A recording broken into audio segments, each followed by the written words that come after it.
Ya, bismillahirrahmanirrahim. Assalamualaikum warahmatullahi wabarakatuh.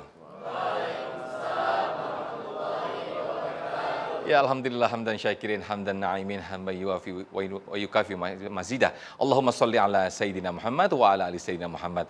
Senang sekali pemirsa, indahnya Ramadan kembali di hadapan Anda, menemani santap sahur Anda. Kita hadir setiap hari, 1 jam durasinya. Kita mengaji bersama guru-guru tercinta dan juga para jamaah di sini. Nah, pemirsa, ada beberapa orang yang memperbanyak ibadah, namun tujuannya untuk memperbanyak harta. Inilah nanti yang akan kita bahas fenomena seperti ini bersama guru-guru kita, Ustadz Abu Somad. Assalamualaikum, Ustadz. Waalaikumsalam warahmatullahi Dan juga sahabat UAS Habibana Habib Ahmad Al-Kaf. Assalamualaikum, Habib. Waalaikumsalam warahmatullahi wabarakatuh. Baik, sebenarnya yang betul ini ibadah yang banyak untuk meraih harta atau meraih harta untuk beribadah. Dilanjutkan nanti ya, nanti kita akan bahas terlebih dahulu bersama Ustadz Abdul Somad. Silakan, Ustadz. Bismillahirrahmanirrahim. Assalamualaikum warahmatullahi wabarakatuh. Waalaikumsalam warahmatullahi wabarakatuh. Alhamdulillahilladzi bi ni'matihi tatimmus shalihat wassalatu wassalamu ala sayyidis sadat wa ala alihi wa ashabihi ahlil fadaili wal karamat. Subhanaka la ilma lana illa ma 'allamtana innaka antal alimul hakim. Rabbi shrah li sadri wa yassir li amri wahlul 'uqdatam min lisani yafqahu qawli. Terima kasih Ustaz Sofyan. Guru kita semua Sayyidi Al-Habib Ahmad Al-Kaf hafizahullah wa saddada khutah matta'anallahu bi tuli umurihi wa bi husni adabihi wa lutfihi. Kata Sayyidina Abu Bakrin Siddiq, an asila ila qarabati Rasulullah sallallahu alaihi wasallam ahabbu ilayya. Aku lebih suka menyambung silaturahim dengan keturunan zuriat Rasulullah sallallahu alaihi wasallam daripada bersilaturahim dengan kerabatku sendiri. Kita sedang berada di bulan yang penuh dengan kemuliaan bersama dengan orang yang mulia karena mengalir darah Nabi Muhammad sallallahu alaihi wasallam dalam tubuhnya. Kami, keluarga kami diajarkan tidak boleh nanti sebelum saya sekolah waktu masih kecil. Nanti kamu kalau ketemu dengan Sayyid itu apa, Mak? Sayyid itu manusia sama seperti kita tapi dia keturunan Rasulullah SAW. Jangan jalan di depannya. Itu pesan. Ibu saya tidak ustazah, tapi beliau diajarkan dari kakek-kakek kami menghormati para sadah. Hari ini saya disusun dalam susunan bicara lebih dulu. Saya ingat, oh ini pesan ibu saya nggak boleh. Nah, maka mohon izin kepada Sayyidi Al-Habib, mudah-mudahan tidak termasuk dalam orang yang tidak beradab kepada zuriat Rasulullah SAW. Mudah-mudahan kita termasuk pencinta para habib. Adab, Ustaz. Justru ini adab yang luar biasa. Insya Allah mudah-mudahan kita semuanya diberi adab. Amin. Amin. Adab yang paling pertama dilihat oleh Allah adalah adab. Rasulullah dipuji oleh Allah dengan adabnya, dengan akhlaknya. Mudah-mudahan kita semuanya, pemirsa semuanya berakhlak mulia insya Allah. Ya Rabbi. Izinkan Al-Fakir untuk menyampaikan. Ibadah banyak zikir, banyak puasa, banyak sholat supaya dapat harta. Atau harta yang banyak itu dipakai untuk beribadah. A'udzubillahi minasyaitonirrajim. Falya'budu rabb hadzal bait. Banyak-banyaklah beribadah. Terus kalau banyak ibadah, Allah balas 2. Begitu selalunya Allah. Kamu buat 1, dapat 2. Allazi at'amahum min ju' wa amanahum min khauf. Ju', lapar, diisi dengan makanan, materi. Jadi kalau kamu banyak ibadah, maka insya Allah materi akan datang. Tapi ada satu yang non materi. Takut, cemas, galau, gelisah. Maka amanahum min khauf. Takutmu akan hilang. Satu yang kamu lakukan, maka benda materi dapat, yang non materi pun dapat insya Allah. Jadi kalau ada orang khawatir, nanti kalau anak saya sekolah agama cuman baca Quran, ngapal Quran, jadi imam, jadi ustadz, makan apa? Saya ini kurus bukan karena nggak makan. Jadi kalau ada orang tua yang khawatir anaknya banyak ibadah nanti makan apa? Itu dikhawatirkan mungkin lambungnya dekat dengan otaknya. Jangan tersinggung, mohon maaf. Jadi silakan banyak ibadah, Allah yang akan menurunkan rezeki. Wa ma min dabbatin fil ardi, tidak ada makhluk yang melata di atas muka bumi ini illa 'alallah rizquha, melainkan rezekinya dijamin oleh Allah Subhanahu wa taala. Makhluk yang tidak berkaki tidak berkulit, tidak bermata, tidak bertelinga, tidak bertangan. Gak usah dipikir, cacing dalam tanah. Tapi dia tetap bisa hidup. Allah memberikan dia kehidupan dan diberikan kelebihan yang tidak diberikan makhluk lain. Apa dia? Diteliti oleh Al-Jahiz, cacing memang nggak punya kulit, nggak punya kaki, tapi hidungnya sangat tajam. Jarak penciumannya 1 kilometer. Lebih tajam daripada anjing herder.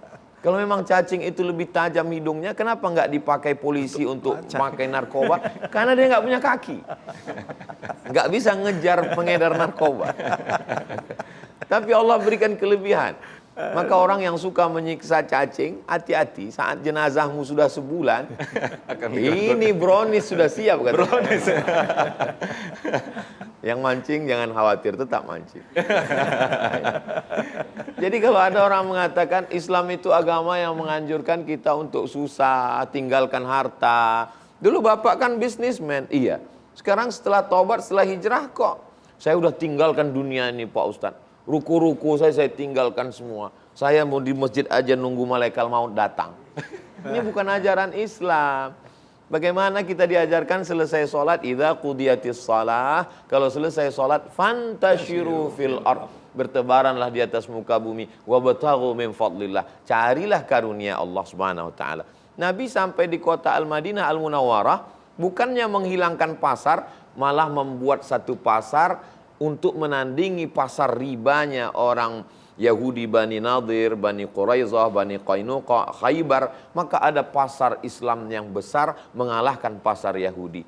Masya Allah, tabarakallah, para ulama yang datang dari Hadramaut, dari Arab, dari Jazirah Arabiyah ke tempat kita belajar dari sejak SD. Dibawa oleh para pedagang, ini mesti diluruskan.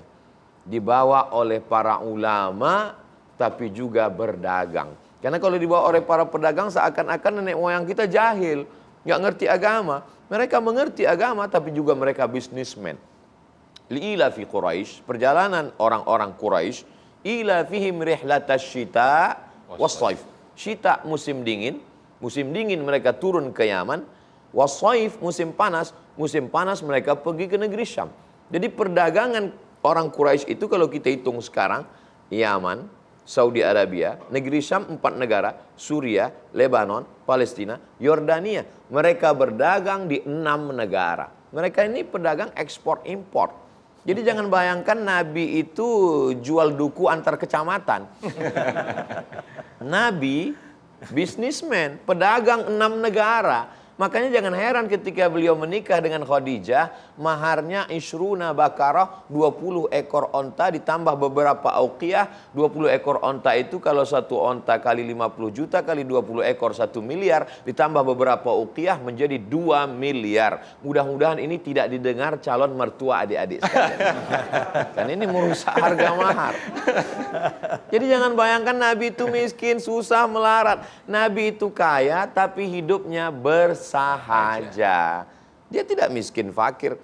Apa kata Syekh Safiur Rahman Al-Mubarak Furi dalam kitab Ar-Rahiq Al-Maktum, ketika perang Badar, Nabi memperoleh harta rampasan perang la taqillu an khamsina alfi dinarin zahabiyyin, 50.000 keping uang dinar. 1 dinar itu logam emas, beratnya 4,25 gram. Kalau sekarang sekitar 4.250.000. Tapi karena kita udah kenal lama 4 juta aja lah. 4 juta kali 50.000 keping sama dengan 200 miliar. Nabi dapat jatah berapa? Wa'lamu annama ghanimtum min syai'in fa inna lillahi khumusahu wa lirrasul, 1/5.